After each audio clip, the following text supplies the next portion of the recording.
دا امنیتي کامرې تاسو په کور کې خوشی کوئ کله چې په کور کې نه اوسئ او دا کولی شي درته وښیي چې که چیرته کور ته غل راشي او په عین حالت کې که درنه ګاز روښانه پاتې یا درنه نل روښانه پاتې دا کامرې په موبایل کې تاسو ته خبر درکوي. د دې کمرو قیمت ارزانه دی او تاسو یوازې په $250 په امریکا کې اخیستلی شئ. اپل او ګوګل کمپنۍ اوس چیرمه کیږي د دې د خاطره چې دوی داسې یو سیستم لري چې تاسو سره کومک کولی شي لکه سیري. د اپل او ګوګل کمپنۍ ستاسو په تلیفون کې سیري همیشه فعاله ساتي او ستاسو ټولې شخصي خبرې اوري.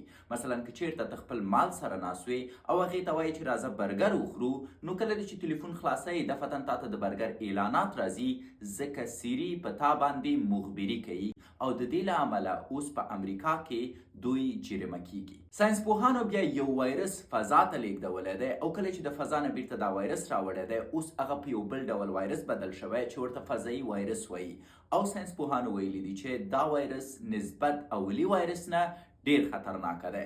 راځئ فرض وکړو بابوجي فضایي وایرس ونیوه بیا به څه کیږي؟